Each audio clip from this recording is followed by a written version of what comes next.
Although these two shoes are in the same category and they're both targeted at those recovery days, they couldn't feel any more different. So,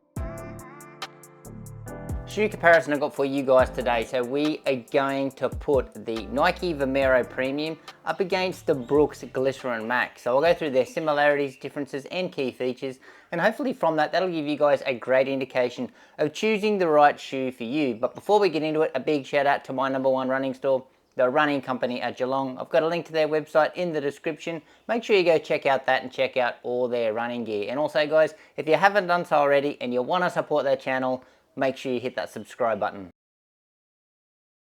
And with the specs, both neutral max cushion road running shoes. And checking out the price there, you're going to have to pay a little bit more for the Brooks in Australia, but in the US you're going to have to pay more for the Vomero Premium. Now in my opinion, I think they're both overpriced. Now in the weight, really heavy shoes here, so some of the heaviest on the market. Can I feel that difference in the hand? Well, yeah, in the hand, the Vomero Premium does feel like the slightly heavier shoe, but I must say on foot, they feel about the same. So I think they both feel a little bit too heavy on the foot. And in the stack, massive stacks, as you can see there. So two of the biggest stacks on the market, but yes, you certainly do notice a difference. In the Vomero Premium, you feel much higher off the ground than what you do in the Brooks. Now in the drops, can you really feel that difference? So the 10mm drop here versus 6mm drop, well yeah, it is evident on the run as well. And in the uppers, so what we got going on here in the Vomero Premium, so they use a engineered mesh, bit of a double layer, but the breathability through this mesh is pretty good. We got a solid heel counter at the back, plush amount of padding around the heel collar, a plush padded tongue, which is gusseted. Standard lacing system, sort of reinforced eyelets down either side. We've got these thick, robust laces that do get a bit tricky to cinch up properly just because they slide through these eyelets really easily. I have to do the runner's knot in this shoe to get a good lockdown through the midfoot and certainly to stop that heel slippage in the back. In the fit, I'm going to say it's a pretty generous fit, but I will say true to size in the length, quite wide in the toe box and a good amount of volume as well. Now differences here with the Glycerin Max. So what we got here, they call this one an engineered air mesh.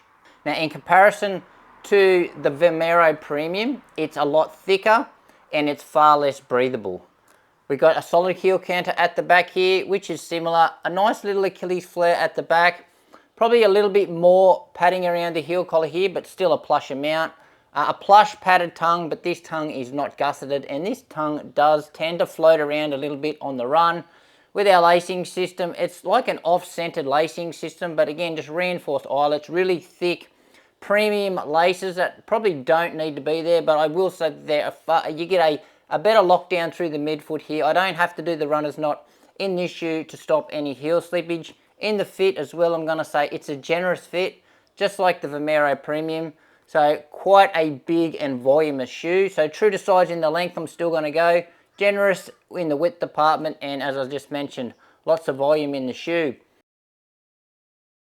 And in the outsole, so two pretty different designs going on here. So what we got going in the Vomero Premium, pretty much full rubber coverage. So whatever is expected to hit the ground is covered by their high abrasion rubber, and they're using their traditional waffle lug designs. So Nike's been using this for a very long time, and there's a reason for that, because in the performance department, it performs amazing. So in the grip department, good in all conditions. Durability, it holds up pretty good as well. It will show initial signs of wear, but these little lugs will grind down, adjust to your gait, and then the shoe will actually hold up quite well over time. Now some other little features on the bottom of the shoe. It has got a big cavity through the middle of the shoe and some windows in the forefoot and in the rear that shows those air zoom units, which we'll cover later. Now differences here in the Glycerin Max. So as you can see, the shoe is not entirely covered by their Rotac rubber. They're really smart with their placement. So nice thin slithers all over the shoe, but they have got some exposed foam that does touch the ground that really hasn't been taking a beating at all. Now the Rotac rubber here in the Brooks, it's quite thick. The tread pattern is quite aggressive as well. Now historically, this Rotac rubber in other models, in the grip department, it does have its issues on a greasy, wet road, but for some reason, this model doesn't have those issues. So I believe it's the same rubber, but it must be just something to do with the grip pattern. But this thing doesn't falter in any condition. So this is the best grip I've experienced in a Brooks shoe. And in the durability department, this shoe is, I say, over 100 and something kilometers on this shoe. This Road Tack rubber is not showing signs of wear at all. It's absolutely amazing. Some other little features on the bottom of this shoe, a couple of, so we've got a bit of a crevice here through the rear, add a little bit of softness in the bounce through the rear, and we've also got some crevices up there in the forefoot as well.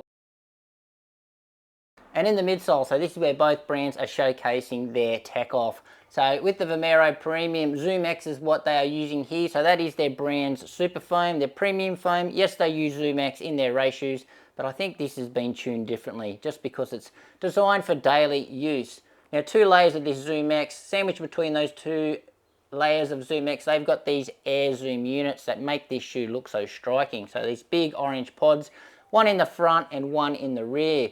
Now, there's no plate in this shoe, but stiffness-wise, this has to be the stiffest shoe on the market. So it's stiffer than a carbon-plated shoe, believe it or not. And in the geometry department, we have got a pretty late, I'm going to say it's a later stage, and it's a pretty aggressive forefoot rocker, and got a bit of a heel bevel there at the rear. Now, differences here in the Glycerin Max. So they use so when this shoe came out, this was a brand new foam that this shoe introduced, and it was called their DNA tuned midsole. So it's a nitrogen injected foam, something totally different. So why it's called DNA tuned is because they tune the foam differently in certain parts of the shoe. So in the rear, they inject bigger bubbles through the rear just to enhance some softness through the rear, and they make the bubbles a little bit smaller through the front just to make the forefoot a little bit more responsive. Now again, this shoe has got no plate in the shoe, but rigidity wise, it's a super stiff shoe as well. So again, it's stiffer than a shoe with a carbon plate. In the geometry department, pretty similar concept to what's going on here in the Vomero Premium. So it is a later stage rocker, and it's pretty aggressive as well. So especially for a jogging shoe. Well, again, yeah, they've both got surprisingly aggressive rockers, yeah, for jogging shoes.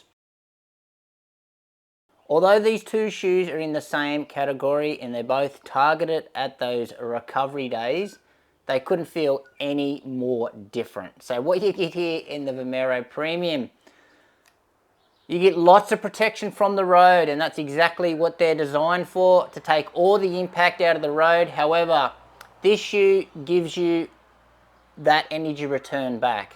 So this shoe it's nice and soft, it's got some squish, but then all that energy returns comes back out in the shape, or it comes through these pods, and you get lots of bounce in this shoe. So this shoe, one of the bounciest on the market. It's a super fun ride. As I said, absolutely no road feel. It's a super safe shoe. It's a very fun shoe, and believe it or not, it's quite a stable shoe. Even though it's quite soft, it's got a huge, big, wide base. But yeah, you just tap this one on, and then you just bounce down the road. Just let the shoe dictate to you how fast it wants to run. But yeah, really enjoyable, bouncy type experience when we get the exact opposite feeling in this shoe. So this shoe, again, it's designed to take all the impact out of the road.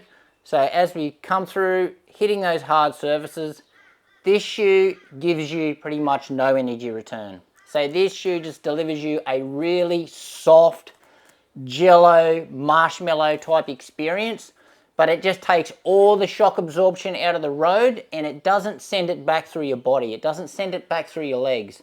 So it really looks after just handling all that shock. It just contains it all in this midsole foam. I haven't experienced a shoe like that. So this foam is really unique. How it does that, I think it's got the best shock absorption properties on the market. So yeah, this one, really safe shoe as well. Very stable shoe. Very soft as well, but it just doesn't give you much back. It's just there to catch all the shock absorption, catch it in the shoe, and just let you go on to your next stride. So obviously, super different ideas for the same types of runs. This one is capturing all the shock absorption. This one is harnessing that shock absorption and providing some bounce for the next step. And best shoes, well, I've pretty much just covered it. For me, they are the Recovery King shoes. But remember, they just do it in different ways. Yes, pretty good for daily runs as well, but I'd probably lean towards the Vomero Premium for daily runs just because you've got that energy return. And also your long runs as well. Both can be used for a long run. They're both not the most efficient shoes. They're not very nimble on the foot. So certainly if you've got some speed injected in your long runs, I wouldn't use either of these two shoes. But if I had to choose one for a long run, I'd probably, again, lean towards the Vomero Premium. And just wrapping up the review here, so who is the Recovery King for you guys? So for me, they are the best two recovery shoes on the market, but just do it in such different ways. So this one is just all the impact, it's giving you straight back and you are just bouncing down the road, but yeah, lots of protection, nice and stable. Where this one is just taking all the impact out of the road, not giving you any bounce back, but really just looking after that comfort and that softness as you roll down the road. If it was up to me and I've got to pick between one of these two shoes, I think I'm going to lean towards the Vomero Premium just because I think I can get more use out of this shoe. Not only is it an amazing recovery day shoe, but I think it's better suited to those daily miles, and also I wouldn't hesitate to use it on a long run or two as well. Whereas this one, it's just, although it feels lighter, it doesn't feel as nimble. It just feels a little bit more lethargic, but I still must say I still love the ride and also enjoy it so much on those recovery days when those legs are banged up. But anyway guys, that's it from me. Which one of these two shoes are you going with? Let me know in the comments. Thanks for watching. Make sure you give this video a like, subscribe to the channel, and we'll see you next time.